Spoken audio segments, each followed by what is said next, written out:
Well, hello there. Welcome to the Dana Spencer Show, where we talk about solving problems, building relationships, quitting corporate, and the freedom to walk in your God-given purpose. So, how are we feeling out there? I hope you have been able to get outside, get exercise, and get that blood flowing through your veins. This is the day that the Lord hath made. Let us rejoice and be glad in it. And I'm super excited for this guest that I have with me here today. It's my personal accountant. So go ahead and shout out if you need an accountant. Definitely make sure you get her information at the end of the show. But welcome to the Dana Spencer Show, Miss Aleshia Renee Bird. I made it. I made it. Mama, I made it. I'm excited. I don't know what that button does, but here we are. So yes, welcome to the Dana Spencer Show. So we're just going to jump right in. What is it that you want our listeners to know about Miss Aleshia? Wow. So you know what? That's a loaded question right there, because I don't like to talk much about myself at all. Okay. So see, I can talk, but not about myself. What I really would like people to know is that I literally come from a struggle. I do. I literally come from having nothing to building up what I have now. With the support of my mother and my son, who is only 16. He'll be 17. So my son has had I call it a blessing, that he's had the opportunity to struggle with me, but also be able to reap the reward of what God is doing now. So what I would like people to know about me is I didn't get into any of my profession survival. So when I like to ask people, how did they start their businesses? How did they reach there? What was their seed? What was their seed money, that seed conversation, whatever that seed was? And a lot of people was given something. A lot of people was given their first home to get into investment. A lot of people was given their first degree, meaning their parents paid for it, or grandmama had the money that paid for it. I didn't get any of those. I have worked multiple jobs all of my life. It is my norm. So what I would like people to understand is I'm coming from where they're coming from. I'm very relatable. I'm reachable. You can touch me. You can talk to me. We can have a conversation. But I also know corporate. I also know entrepreneurship. I have that ability I call myself a little bilingual. I can communicate in all types of languages. So what I would like people to know is that what you think an accountant is, what you think a real estate agent is, I'm not that. I'm very, I want to teach you. I want to, build a relationship with you. I want you to know that I am here, truly here for you to succeed. Every client that I have, if they have a birthday party, if they have their own brand new podcast, I want to be able to support you along that journey. And that's different. And I know that's different for a lot of accountants. Normally, accountant is in the office, got their suit on. No, I want to hit the street. I want to see what you're doing. I want to be invited to the workshop. I want to be invested in your dreams and your vision, because if I'm invested in it, then you know that I'm going to make sure that everything that you want will be achieved.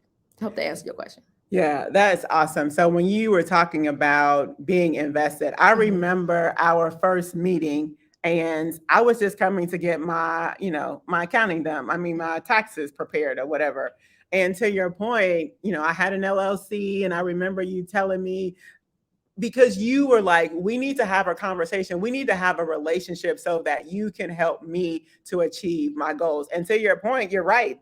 Most accountants don't do that. They're in their office with their adding machine and counting beans and whatever. But I just love the fact that you are, I don't want to say a holistic accountant, because you want to see us succeed as well.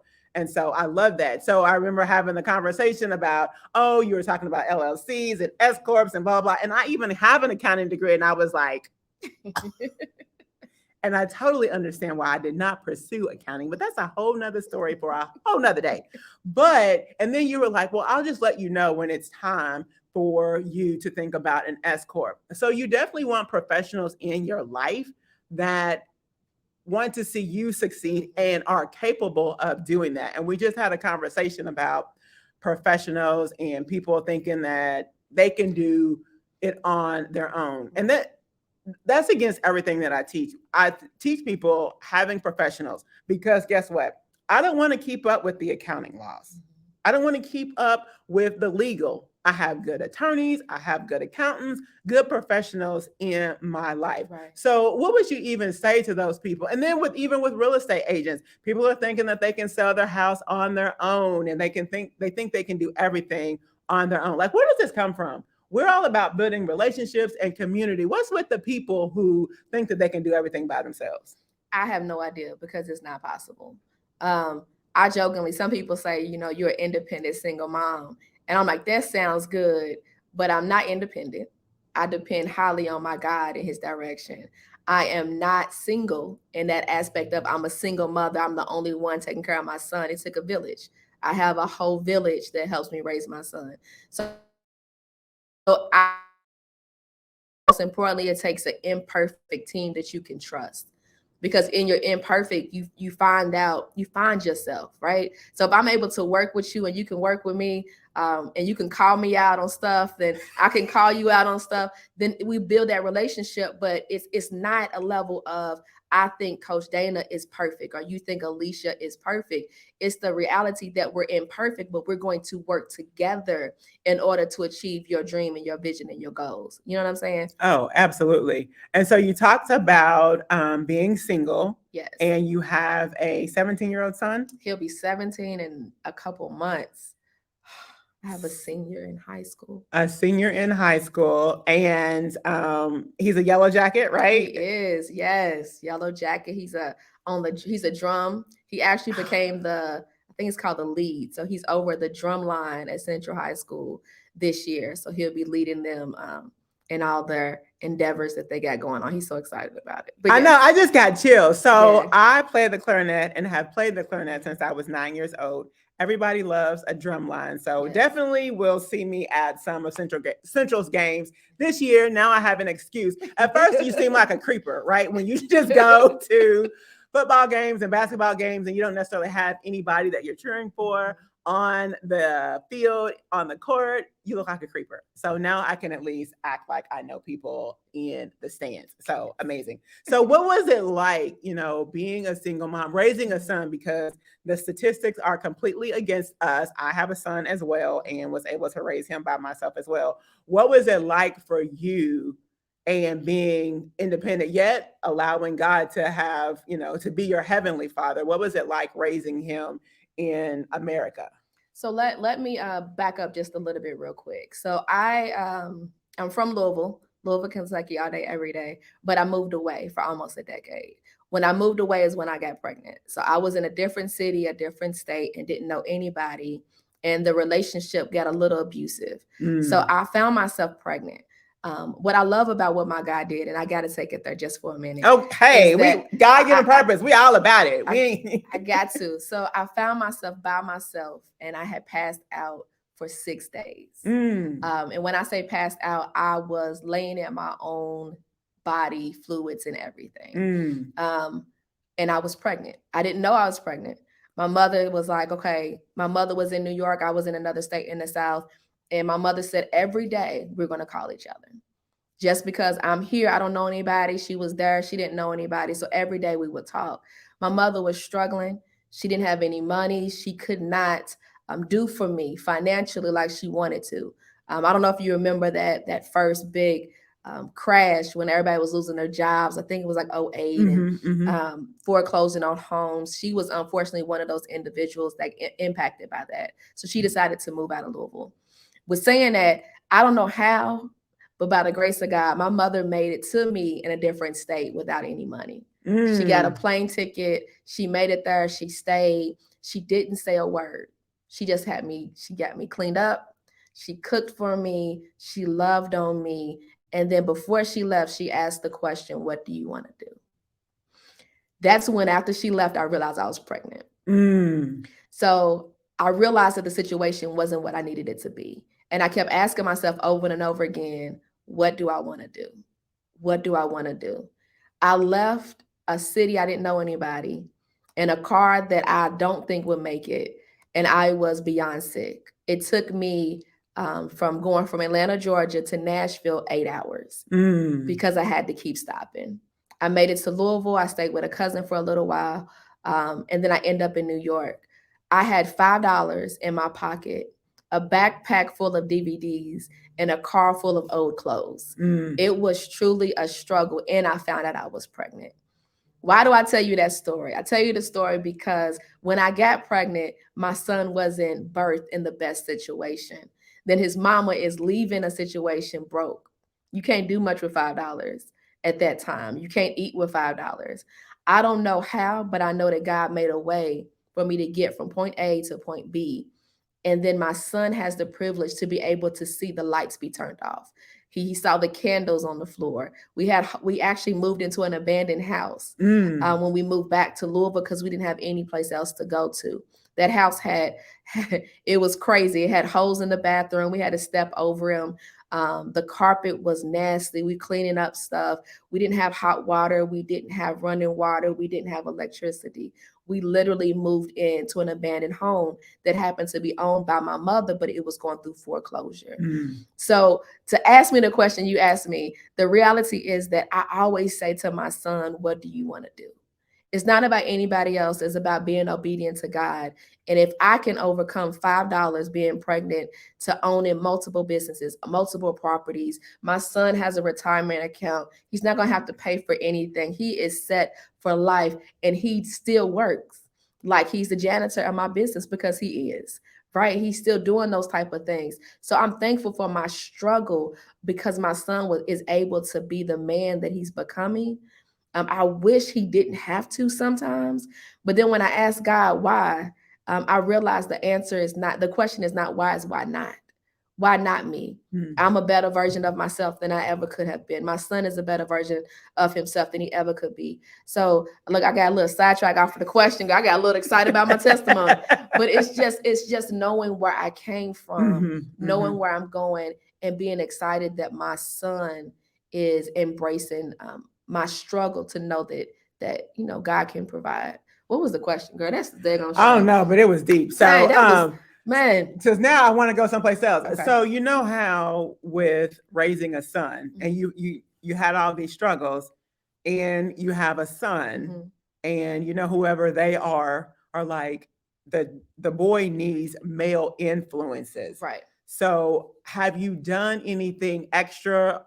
Obviously he has his heavenly father, but in terms of earthly role models, are you intentional about having your son around Absolutely. Men who can teach him how to tie? What does that look like? Absolutely. So I do realize, and you're going to air this, and it might be some issues, some problems. Call me. I do realize that as a single mother, as a woman, I cannot teach my son how to be a man. People might argue to that point, but I realized the moment that my son was getting potty trained, I could not teach him how to use the bathroom. I had to use Cheerios because that's what a friend of mine said. So he aimed that way, right? So I have been very intentional about who I allow my son to be around. And the only attention that I made sure of is that they love God and they knew who he was. I didn't want anybody with any other type of background, because if you know God, you're going to love my son. And I don't mean just somebody that knows him. I mean somebody that heard his knock and opened the door and allowed God into their lives. That's the type of person that I've been blessed to hang out with for a little while. And then ultimately he built a relationship with my son, and he's still been active with my son. Even though he's not his, even though he met my son at the age of 3, this man has literally taught my son how to dress, how to walk, how to shake a hand, how to wear a bow tie. He has introduced him to some elite in his church. And so when you ask that question, absolutely. And I'm thankful for God to bring a man in my life first, but then staying in my son's life, even though we didn't work out. So it is important to have certain people in his life. Second thing is I do a lot, right?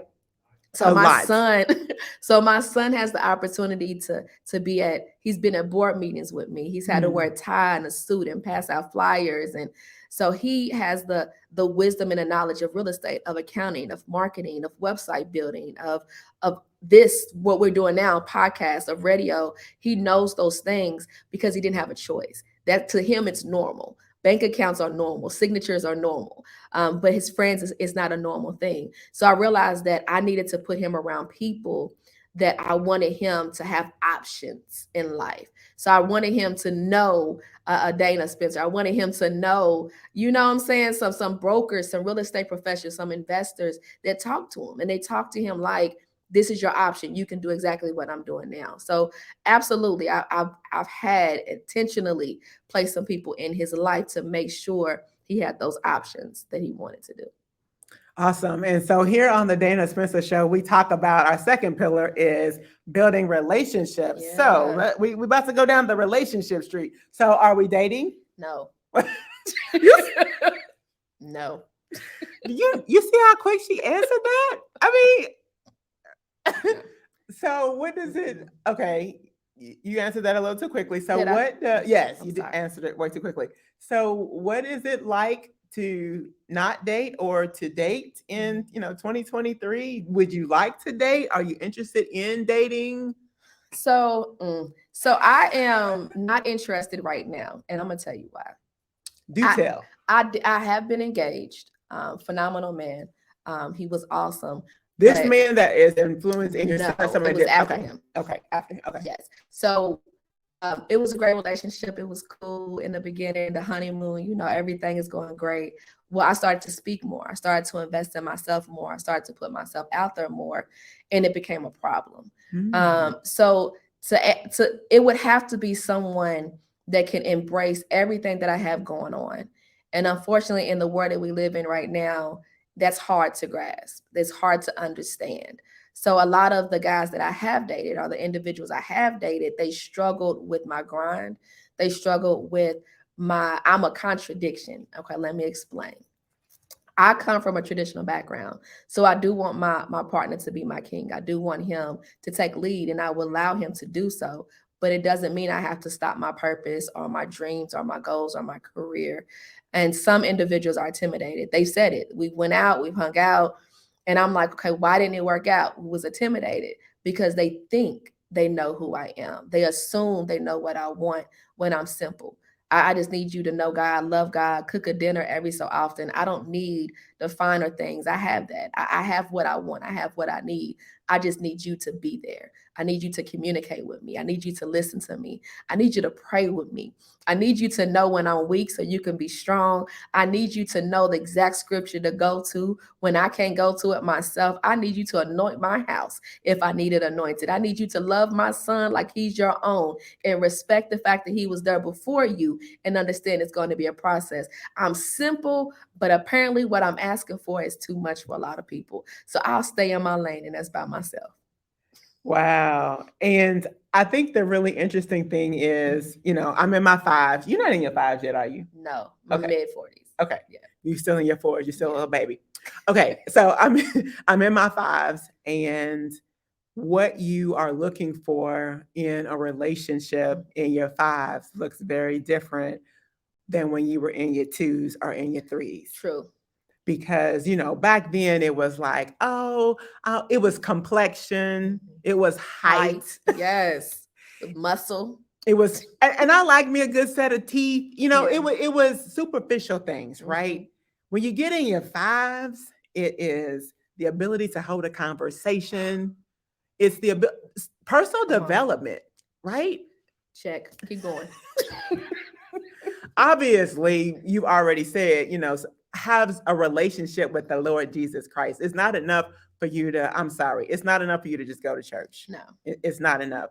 I need you to have a relationship. I need for us to be able to discuss, what you read this morning during your devotions. And to your point, I love what you said about knowing what scripture to bring to me when I am struggling. So it just looks very, very different. So there has to be some men out there, and look, don't slide in my DMs. I was about to say something, but that's creepy. We're gonna need to be at a networking opportunity where we can meet individual. Sliding in my DMs or telling me I'm cute, none of that. You're gonna have to be at events, personal development events. Shout out to Master Builders Academy. We meet on the first and third Saturday. Slide in there. It's gonna have to be you in public. You got to know some people that I know. And in order for me to even think about building a relationship, so you already touched on some things. So what are some of the other characteristics that he is going to have in order to come correct? To me, the number one is having a relationship with God. Oh, for sure. Like, no doubt. But he also has to understand. I'm looking close because I want y'all to hear what I'm about to say. I need him to understand that just because I'm talking to someone at a networking event, it does not mean I want to go out with them. It's networking. It's a part of what I have to do, right? Sometimes you get somebody that's so insecure that they feel like, I was at church and my ex was mad because a preacher walked up to me and was like, "How you doing?" You can't do that. I need you to be confident in who you are, because I'm confident in who I am, and I need you to come to the table with that same confidence. But look, don't get in my DMs. Has it happened to you yet? Get in your DMs yet? Yeah. So DMs is okay. You can wave, you can say hello. That's fine. Not me. I don't like the single wave. I never respond to the single wave. That's what it feels like. It's like a blog. Like, no. But and I'm probably gonna block you. But go if you wave at me, I'm blocking you. If that's the way you come at people, if that's your flavor, don't be upset that I'm not interested. But I do believe that a man that findeth a woman findeth a good thing. So I am in no way looking. I'm not even positioning myself just yet. I do want to commit to my son. That's real talk. I want him to graduate. He is 16. I've only dated 2 people in his life. One that I was engaged to, and the one that is still actively in his life and still his father figure. So I don't want to bring a lot of energy and a lot of different type of personalities in and out. So I'm good right now, y'all. So y'all don't have to get in the DMs. You ain't got to reach out to me. I'm good right now.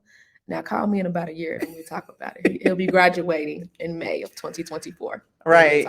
Yeah. And that's the way I felt when my son was going to school and he was under 18. Like, I wasn't for the foolishness, and I didn't want it to be said, oh, Justin started acting crazy when in the 7th grade when she dated so-and-so.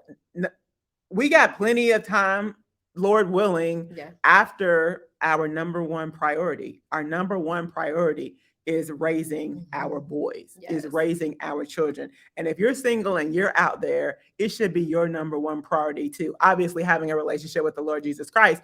But secondly to that is your children are your priority. And I'm just going to have to go ahead and say, you can be mad at me or not. Too many women are not focused on their children being their priority. At the end of the day, I wanted to drop off my son at college or at the military, and I didn't have any regrets. I didn't want to be like, oh man, when I dated that knucklehead was when my son went to the left. I didn't want that. I wanted to know I did the best I could with the resources that God had given to me. So that was where I wanted to be. So, and many women need to have that same mentality. I'm not saying be like me. I'm just saying have my child is my top priority at this time of my life. Yes. So, okay. Add to my life. Don't take away from it. Add to it. If you're willing to add to my life, then you kind of flow into it naturally, which means that my son's life is not interrupted. My life is not interrupted. It's better because of you. If it's not better because of you, you can just keep going. Right. You should be an enhancer and not a distraction. That's what my prayer request is. And I don't believe if it's of the Lord that he's going to be a distraction, because why? He's going to be wanting to be at church when I'm at church. He's going to be wanting to go alongside, as opposed to he's someplace else and trying to pull me away from the Lord. That's a red flag. Anybody who's pulling you away from your relationship with the Lord, he ain't it. And don't fake it. Don't approach us, and I'm gonna say us, like you go to church with us for like 2-3 months, and we thinking this is who you are, and you don't know not where Genesis nor Revelations is in the Bible. You still sweeping the pages when they say go to Psalms. I'm just saying, like, don't fake it. Be authentically whoever you are, and give me the option if I want to accept you for who you are. If I don't, we might be just good friends. So here's the thing that I've kind of been just kind of tossing around in my head, because we have a Reformers Unanimous ministry at our church, So for someone who is a new convert, okay, okay, so whatever, maybe they grew up in the church and they know, and then they straight away fell away, whatever happened, and now they are back with the Lord. And maybe they don't know exactly where they got to go to the table of contents in order to know what Psalms is. So what do you think about that? Are you willing to work with somebody, or they have to? I know I have to ask the same question to myself, and I'll be trying, but because I know like what the Lord can do. I don't want to be the one to be like, oh no, the Lord can't, and be not conformed to this world, be transformed by the renewal. Yeah, the Lord can transform you, but are we willing to go through that transformation, or you're gonna have to come to me after you've been transformed for a while? Let me pause, because last time I answered too quick. No. No. Thank you for the pause. And I'm gonna tell you why. It's no, because I feel, and it's might come out wrong and I might get in trouble. But if I know where I am spiritually, I know where I am in my relationship with God, I'm not looking for a baby. I'm looking for somebody mature. I want somebody mature enough to know the power of the blood. I need somebody mature enough to be able to do certain things with me and for me. And if you're it depends on how quickly your relationship with God is growing. But I don't want a babe. I'm not at a babe. I don't want to clean up poo-poo. I don't want that right now in my life. I need you to be mature in your relationship to come and talk to me. Well, and I teach ladies at my church. And so what I have just told them is, so there's God, and then there's the husband, and then there's the wife, if we want to look at it that way. And so the wife is to submit to the husband submits to God. And so word, y'all. I know. Submit word. I know. And so we talked about submission. I even looked up the definition, and even within the definition, there's some words we don't like passive. It's a whole, look up the word submissive. Yes. And there are a lot of words within the definition that don't even feel comfortable at all. Right. So this is how you know God, the husband, the wife. So if there's no husband, I tell my ladies, let's practice submitting to God. Because if we are practicing submitting to God, listening to him, obeying him, when the husband comes along, then it will be natural for us to submit to the husband, because he's got to have where he can demonstrate that he has a relationship. He is submitting before we will even think about submitting to you. So in terms of submissive, you've already said you want to please the Lord. So husband, you'll be willing to submit to the husband, right? When I'm ready. Right. Yes. So absolutely. I agree. I think that if you learn how to submit to God, and in that process, you begin to build a relationship with God. But most importantly, you become your own person. So God will transform you, mold you. He will build you. He will take some things out of your life so that you are prepared to be that wife to that person that he brings in your life. So it makes it easier to submit when somebody knows God, because that means you can trust him. You can trust his word. You can trust his action. So that submit word, people get nervous, and it is a very powerful word to say, especially to a female. To anybody, that's a powerful word. But if you think about it, if you have nothing to doubt in that person, if you have nothing to be afraid of in that person, then you will submit to them automatically. You know the bills are going to get paid. You're not asking him questions. You know that it's going to take place. But if he's not present in your life and you have that relationship with God, and like you said earlier, you build that relationship, or you put your focus in on your children, you find out that God has just built you. Right. For the longest, I did pray for a spouse. I did pray for a husband. Then I realized I need to change my prayer and say, God, help me be a wife. And if I'm not ready to be a wife, then God, don't present me with him, because I'm not ready to receive him. I'm not ready to be submissive to him. That's why I quickly say, no, I'm not ready. I know I'm not ready. So if I'm not ready to give my time to somebody, if I'm not ready to give up my life, and I mean that not when I say give up my life, I mean everything that I am, I'm now willing to give that to somebody. I'm not willing to do that. And knowing that I wouldn't want to put somebody in a situation where we date for a year and he's ready to get married and I'm not. That's not fair for that time that I spent with him, if that makes sense. So, and I think about, so I have issues, and I know I have issues, Mm-hmm. and I don't know what all of them are, but one in particular was my dad was an alcoholic. And so whenever he would say that he would come pick up me and my sister, sometimes he would show up, sometimes he wouldn't.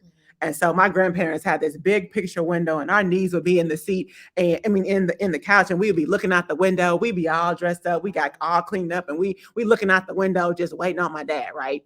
And like I said, some days he would come, so then some days he wouldn't. And then the times that he wouldn't, we lived with my uncle and my aunt, and so my aunt would be like, "Oh, your dad didn't come get you again," and we'd be looking at her like, would I be looking at you if you came?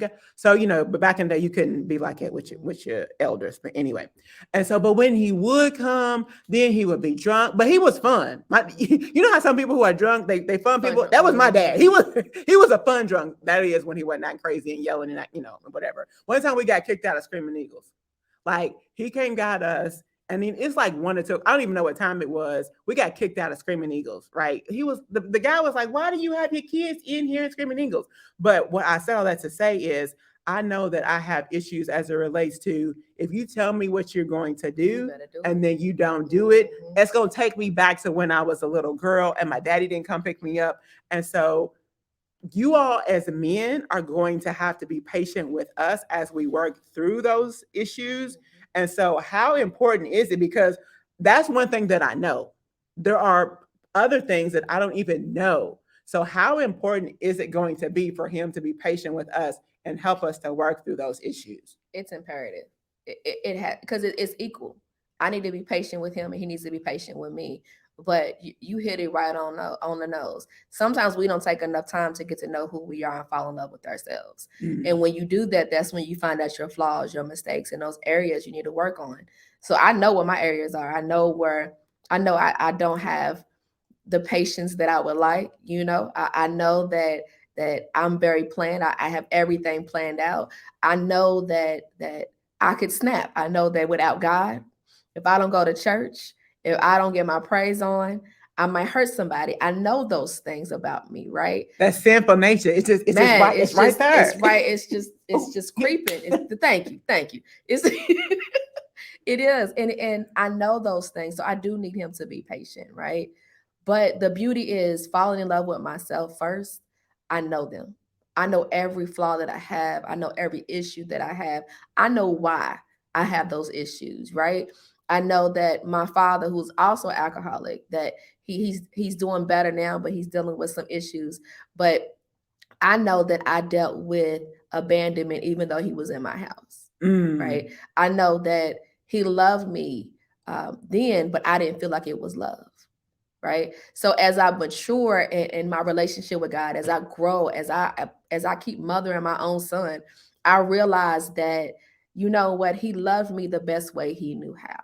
He loved me with the tools he had. Right. And one of the things he always said to me is that he never wanted me to depend on a man. At first I was like, well, that's what we're supposed to do. That's my mama depends on you. They was together. It was married for 20 something years. Like, no, that's what you want.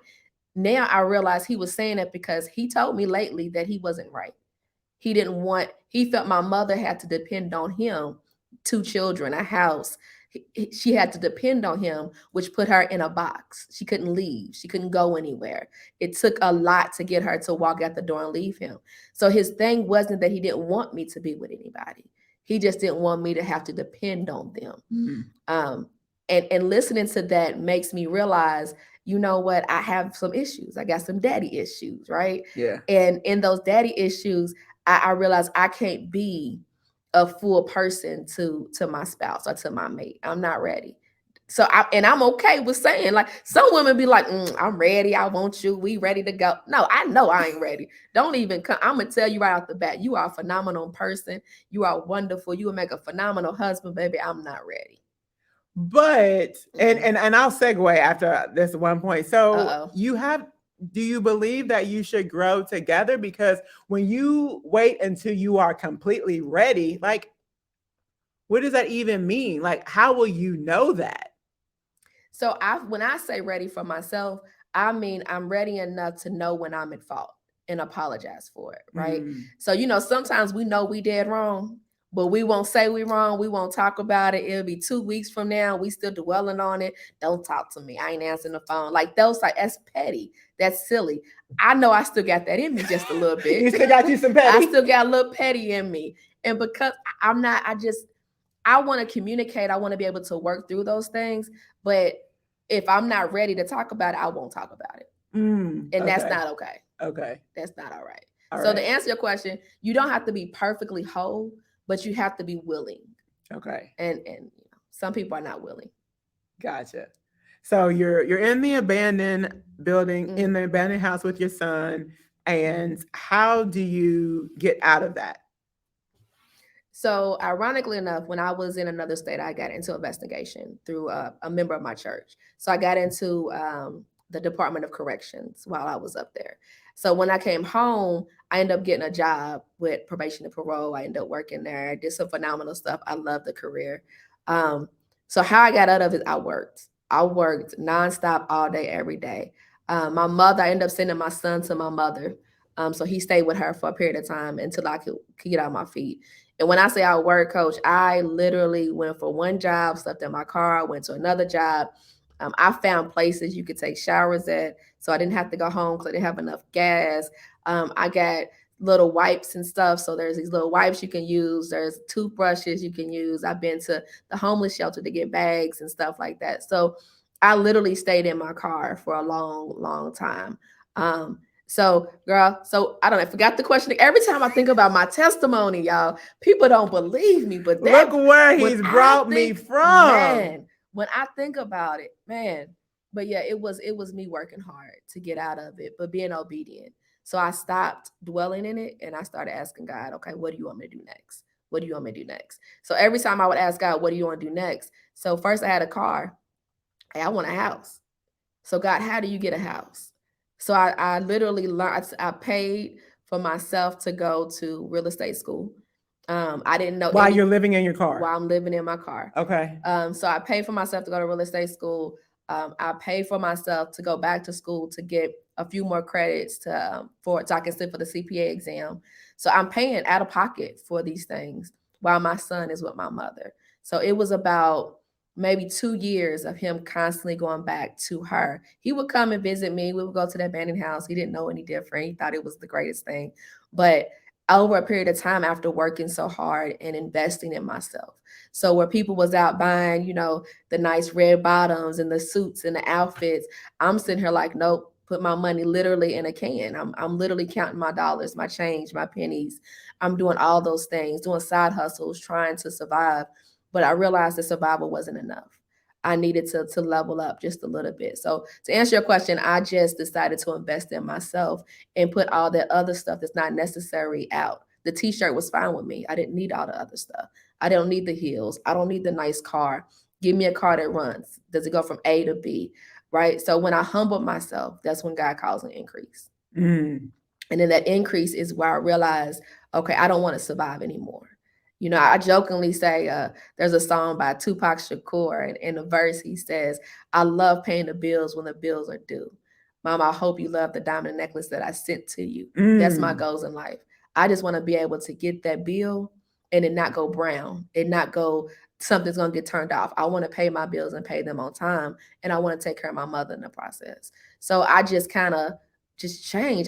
When I was homeless, I wanted to buy a house. So let's go to real estate school. I love numbers. I already got my 1 degree. All right, God, let me go ahead and be an expert as an accountant, because I need to learn how to finance and take care of my own money. How do I take this dollar and make it 15? How do I invest? And I got into some, you be going to different networking and stuff too. I started going some free classes, and there's stuff online you can look up. There's literally class you can get certifications. And so I just started investing in these free classes and going to these free sessions.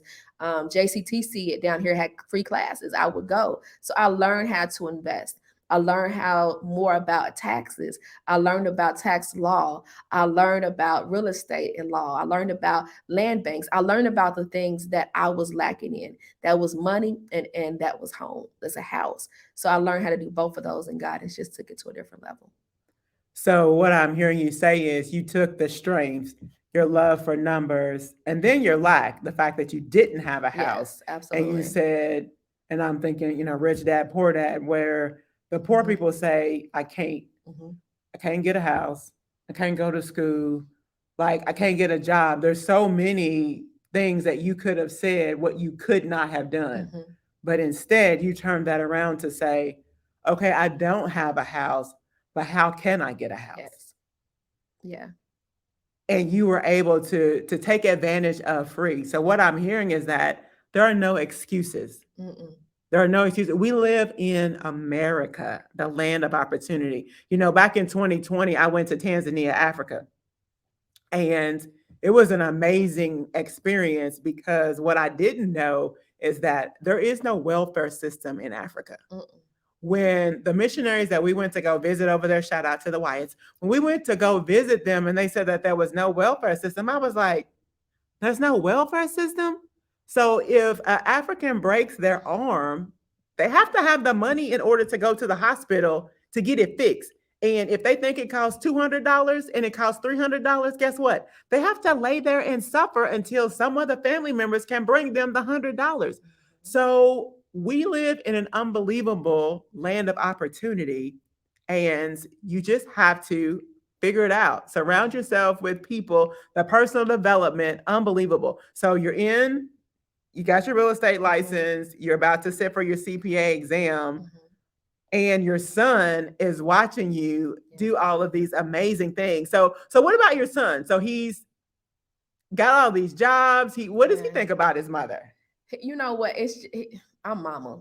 I'm kind of corny, but now that he's going to college and there's certain things that's being asked, he's noticing his friends don't know the answer.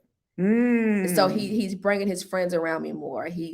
Hey mama, what do you do in an interview? What do you do with real estate? What is investment? What is a college fund? Like what's fast food? Like he knows these things because I wanted to make sure. Because to be honest, I didn't think I was going to live long enough to see my son graduate. Mm. Life was that hard. The everything was that I wasn't eating. I didn't have enough to eat, so I didn't think I was going to make it. So he thinks I'm pretty cool now. He's about to leave me, but he thinks I'm pretty cool. And once he slowed down and he had the opportunity to get on the radio show and have people talk to him and people asking him questions and he knows the answer and uplifting him and saying, young man, this is not normal. This is not normal information. The older he gets, the more he's embracing it. So he already knows he got a side hustle when he goes to college. So if mama can't pay his tuition, he's like, okay, I can still do this. I can still do that. So to him, I am he said, I'm a hard, sweet person. He said, people look at you and think that you're hard, but in reality, you're a loving, willing, and giving person. Awesome. I was just thinking about Proverbs 31, where it says, the child raises up and calls her blessed, Man, right? And man. that's the thought that I had. So you now, so what does it look like? You're a real estate. Did you ever work corporate? I have, yes. Yeah. You still work in corporate? No, well, I'm working it now. I'm gonna leave it there. This is a podcast. Yes, I'm still working corporate. Yes, high job. Okay, we will not double click into that. So, all right. The fourth pillar is us walking into our God-given purpose, right? Yeah. And so what's next for Aleshia? Because you're a real estate agent, you're an accountant, and you even have event space. Yes. Yeah. So what's next? Man, so I do have properties as well. So I have some properties. So I'm trying to flip one more. I don't want to flip it. I want to fix it. And then I have another project going on some land that I'm working on as well. So I don't partner up with some developers, trying to learn that aspect of it. It's easy to buy already built house, but that whole development process is something different. So for me, I just, people say they want the 7 streams of income, and that's something that everybody talks about. I want 7 ways to be happy. I want to be able to do things and not feel like I'm working, not feel like it's a task. So to ask me that question, I want to keep grinding, keep hustling. And I do want the windows to open up and not have room enough to receive it. I want to be okay for the rest of my life. But most important, I want to break the generations that's coming after me. I have 10 nieces and nephews that I wish that I could have done more for them in that process. But I do want to be able to give them knowledge, if nothing else. I want to be able to give them that seed, if nothing else. So To answer your question, what I want to do, I want to keep doing what I'm doing and just build up on it. Well, and You know, I the keep talking. I two, feel like I'm talking too much, y'all. no, that's really, that's the whole point. Man. So the multiple jobs, the Mhm. constant grind, like you wearing me out. So is there what will help slow the grind down? Um, what would slow the grind? You know, I don't know. That's a good question because it's a part of who I am, but I still take time out. So even though I grind and I get up early and I stay up late, I do take me time. I do break away. I do make sure that I'm mentally, physically, and most importantly, spiritually healthy. So I'm so used to it. Where some people's used to a 9 to 5, I'm used to working that hard. So what would slow me down is the moment my son graduates from college with the degree that he wants to graduate with, and he says, Mama, I got myself, I'm good. I think that's where I will slow down at. I think that's where I'll back up a little bit, hopefully have me some grandbabies soon. And you know what I'm saying? Kind of enjoy the next generation. But right now I'm gonna keep moving. I'm gonna keep doing my thing. So what do you think that when you just think about that for a Mhm. second, you know, your son's graduated from college, he's got that degree, and that week, what would that perfect week look like for you? What would that look like for you? Ooh, so you know what? It would be as simple as myself and my son eating dinner, eating something cool, going to the graduation, maybe even having a whole worship moment, just praising God on where we came from, reminding each other of all the great things He has done for us, letting them know that moment is not for nothing. It was a reason why He walked across that stage. It's a reason why we didn't die where we was at a long time ago. It's the reason why we overcame everything. So to say what that perfect week will be like, it will be some good food, some wonderful praise, and just a moment with me and my son, not with everybody else.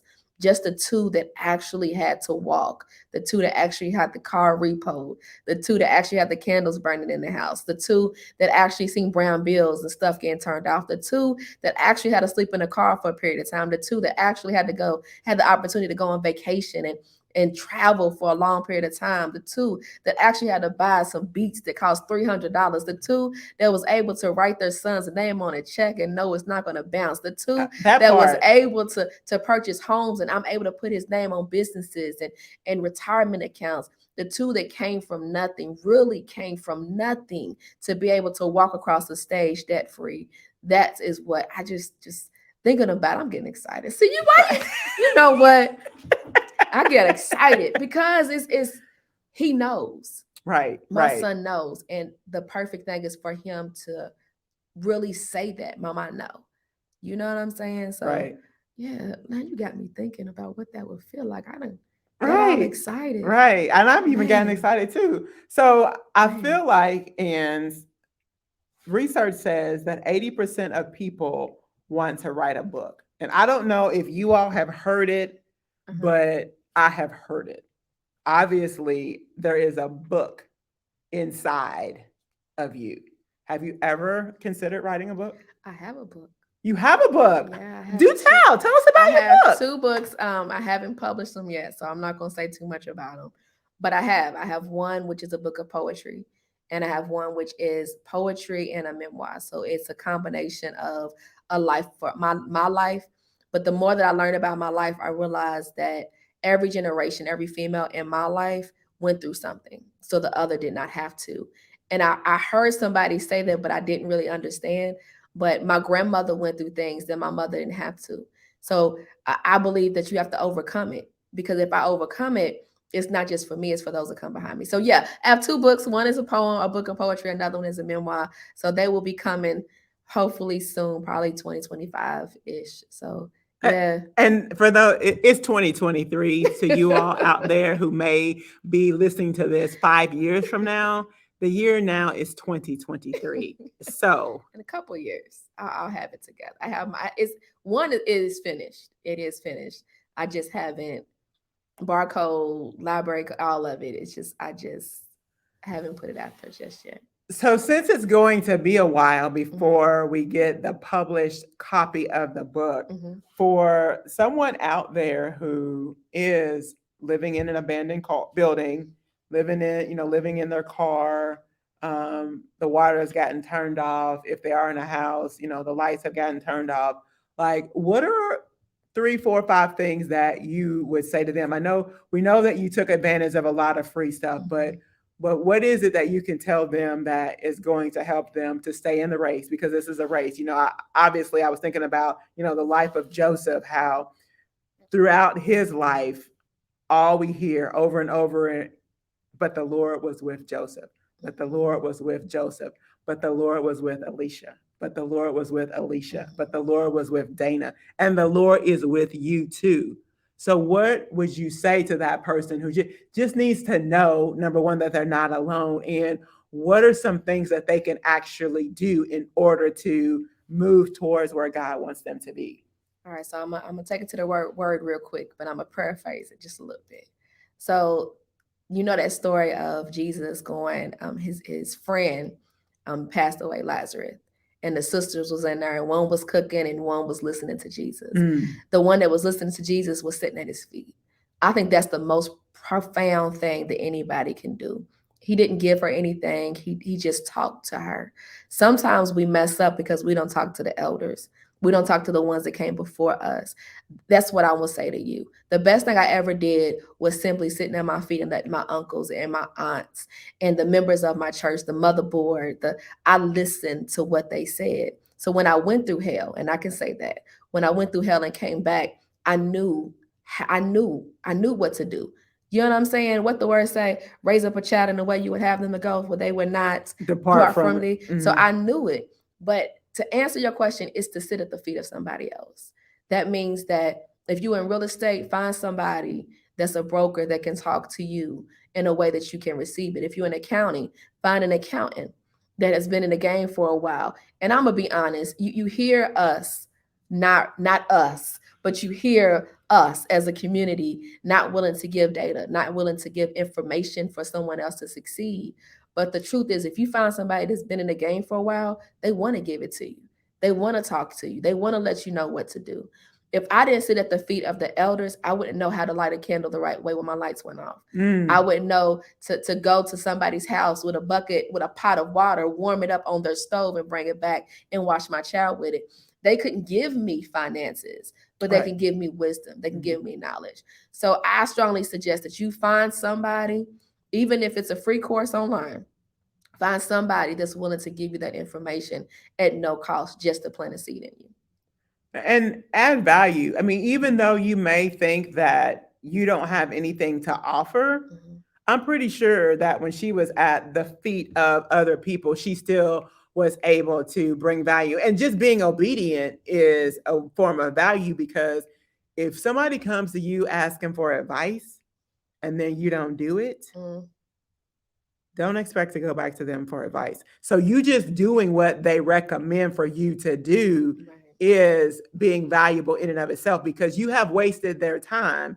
If you go to them and ask them, hey, what should I do in this situation? Whatever, they've already been here and they tell you do whoop, whoop, whoop, and then you don't do anything, then don't go back to them, because now you've wasted their time because you didn't do anything.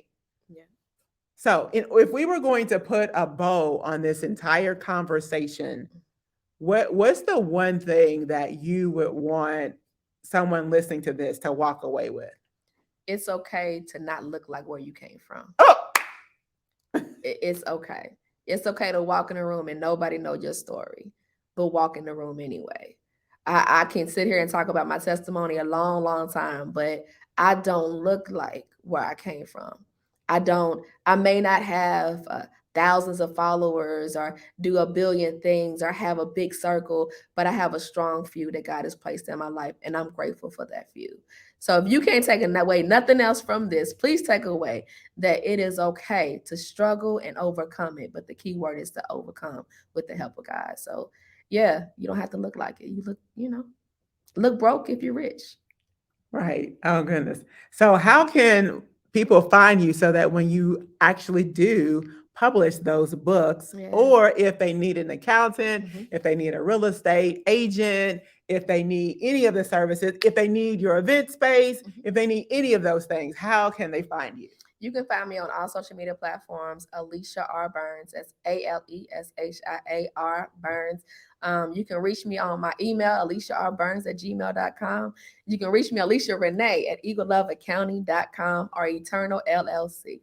I know that's a lot right there. That was a whole lot. But you can reach me at 502-381-4747. Awesome. Well, thank you so much Thank for you. spending this Thank time you. with us together. And just remember, you can be an overcomer. Don't keep focusing on what you don't have. Acknowledge where you are and then get at the feet. Like if you're not at a local New Testament church, start going to church, start building relationships, start meeting people who can mentor you and help you to get out of that situation, and you don't have to look like what you've been through. Thank you so much for tuning in to the Dana Spencer Show. Until next time, I will see you next week.